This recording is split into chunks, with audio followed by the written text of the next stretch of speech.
Bendiciones, mis hermanos. En esta mañana quiero compartirte esta palabra respondiendo a nuestra seguidora de TikTok, la hermana Carmen Maribel. Estamos respondiéndole su palabra y su pregunta sobre el diezmo y la ofrenda. Ella me dice: pastora, explíqueme algo sobre el diezmo y la ofrenda.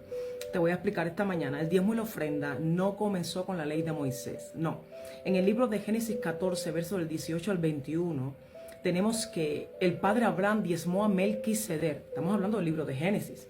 En Génesis 4, del verso 3 al 4, tenemos que Abel y Caín ofrecieron ofrenda a Jehová.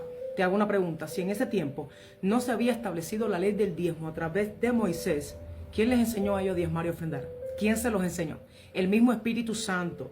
Tenemos que entender que el diezmo no es una imposición de hombre, ni es una ley de hombre. El diezmo y la ofrenda es algo que Dios instituyó más adelante con Moisés, ¿ya? Pero tenemos que entender que en Deuteronomio capítulo 14, verso 22, hay una palabra aquí que está explícita. Dice: indefectiblemente diezmarás todo el producto de tu grano que rindiere tu campo cada año. Sabes que la palabra indefectible me llama la atención, y la palabra indefectiblemente significa algo que no puede faltar o dejar de ser. O sea, algo que no puede bajo ninguna circunstancia dejar de hacerse. Eso significa la palabra indefectiblemente. Ahora, ¿el diezmar y el ofrendar es bíblico? Sí, es bíblico. Lo que no es bíblico es que te manipulen. Eso es lo que no es bíblico. El diezmar y ofrendar está en la palabra, totalmente está en la palabra. Te lo voy a demostrar en esta mañana. Te voy a demostrar a la luz de la palabra que el diezmo está en la palabra, de quién es el diezmo, a quién se le entrega el diezmo, dónde lo entrego, para qué se emplean los diezmos. Todo eso te voy a explicar. Lo que no es bíblico es que te manipulen a través de textos sacados de contexto. No es bíblico que te digan que si tú no diezmas estás bajo maldición. ¿Por qué? Porque el libro de Gálatas capítulo 3 verso 13 dice que Cristo nos redimió de la maldición de la ley, hecho por nosotros maldición. Es decir, si Cristo me redimió de la ley, no es que eso va a pasar, eso ya pasó. Ya Él me redimió de la ley. No estoy sujeta a la ley, ¿ya? Cuando entiendes esta escritura, dejas de dar por miedo y das por amor.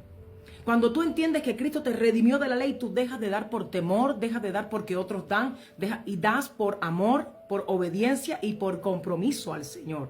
Ya en Efesios 1:3 dice: bendito sea el Dios y Padre de nuestro Señor Jesucristo, que nos bendijo con toda bendición espiritual en los lugares celestiales en Cristo. Es decir, que ya me bendijo.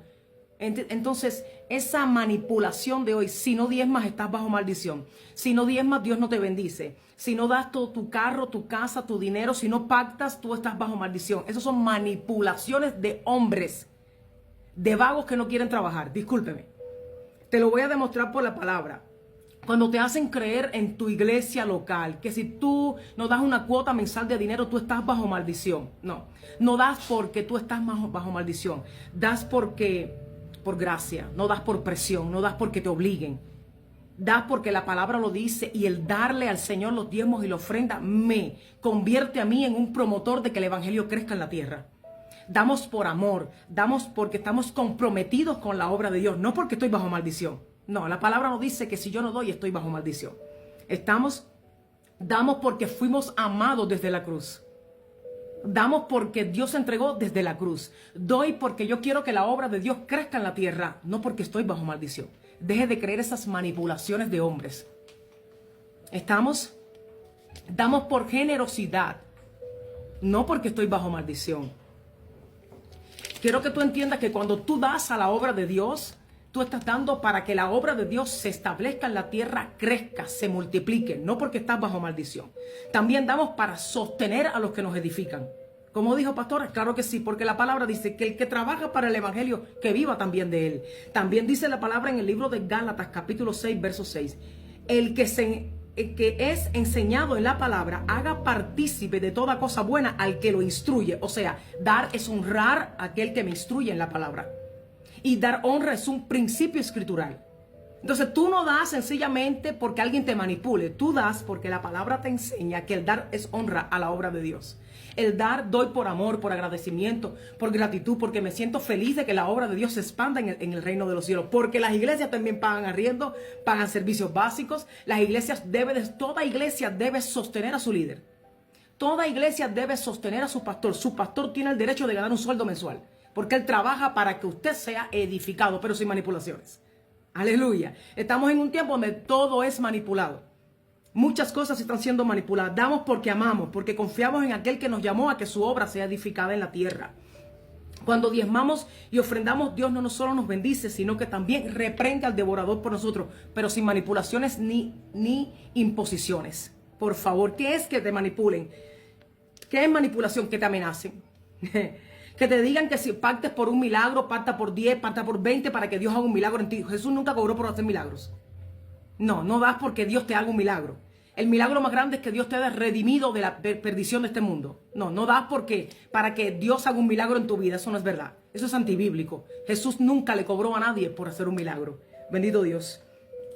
Te dice, si tú no diezmas, no eres bendecido. Eso es manipulación. No, mi hermano. Es tiempo ya de discernir la palabra.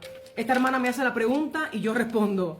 Que te enseñen que tienes que darle tus propiedades a la iglesia para que Dios te bendiga. Eso es manipulación. Eso no es bíblico. Que entres a la iglesia y te entreguen un sobre de bienvenida, un sobre para que usted dé, y que si tú, y que Dios te va a dar a ti dependiendo de lo que tú le des a Dios. Eso es antibíblico también, por favor, eso es manipulación. Que traten de manipularte usando textos bíblicos sacados de contexto, por favor, amados. Que te enseñen que el pastor tiene que ganar la mitad de lo que entra a su iglesia económicamente. Eso es antibíblico. Un pastor tiene derecho a un sueldo, nada más. Y para eso un pastor debe de trabajar con una junta administrativa. El pastor debe ganar dependiendo de lo que entra a su iglesia. Quien decide el sueldo pastoral es la junta administrativa. No es correcto que si la iglesia tiene una buena entrada económica, el pastor esté pasando hambre. Tampoco es correcto, porque el pastor trabaja para sus ovejas, pero sin manipulaciones. Cuando te dicen activa tu fe y ofrenda ahora, eso es manipulación. La fe no tiene nada que ver, hermano, en eso. Está bueno de esas cosas. Cuando te dices que estás en una atmósfera profética, que si no diezmas vas a perder la oportunidad que Dios te bendiga. Por favor, hermanos. Eso es manipulación, eso no es bíblico. Ay, todo no es más que una subasta. A veces las iglesias parecen una subasta. ¿Quién da más? ¿Quién da más? No, no es así. Ahora, ¿quién es el dueño de los diezmos y las ofrendas? Vamos a la palabra. Levítico 27:30. Yo soy muy bíblica cuando yo enseño la Biblia, hermano. Todo tiene que estar en la Biblia. Dice, el diezmo de la tierra, así de la simiente de la tierra como del fruto de los árboles, de Jehová es cosa dedicada a Jehová, dice la Escritura. ¿De quién es el diezmo y la ofrenda? De Jehová es. Por eso deben haber administradores en la iglesia, una junta administrativa que maneje el dinero de la iglesia con equidad, con sabiduría, con prudencia. Dios mío, el diezmo le pertenece al Señor. Y si yo no le diezmo a Dios, yo estoy incumpliendo un mandato bíblico. Pero no soy una persona maldecida por algo así, por favor. Hay gente mundana que diezma. Porque entienden que si ellos diezman, Dios les bendice. Y son mundanos, no son cristianos, no van a una iglesia. ¿Estamos? Tienes que entender que es importante. Ahora vamos a ver, ¿a dónde debo traer mi diezmo, mi ofrenda, mis primicias? ¿Y para qué se debe emplear? ¿Vamos a la palabra? Claro que sí. Nehemías capítulo 10, desde el verso 37 al 39 dice, y cada año traeríamos a la casa de Jehová las primicias de nuestra tierra y las primicias del fruto de todo árbol, así como los primogénitos de nuestros hijos y de nuestro ganado, como está escrito en la ley, y que traeríamos los primogénitos de nuestras vacas y de nuestras ovejas a la casa de nuestro Dios. El diezmo, la ofrenda, las primicias, las donaciones que usted quiera dar, usted debe de darlo en la casa donde usted es alimentado. Ese fue el lugar donde Dios te escogió. Ahí debes darle al Señor tu diezmo y tu ofrenda. Porque ahí te estás alimentando espiritualmente. Amén. Tenemos que entender la palabra, hermano. Basta de manipulaciones raras.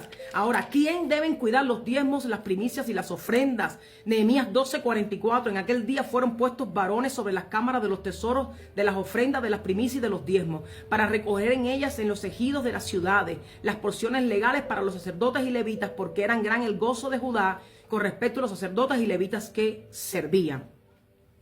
La iglesia debe de asignar personas preparadas para esto. El diezmo es bíblico, 100%, hermano. Vamos a Primera de Corintios. Ya le hablé del Antiguo Testamento. Vamos a Primera de Corintios, por favor. Capítulo 9, verso 14. Dice, así también ordenó el Señor a los que anuncian del Evangelio, que vivan del Evangelio.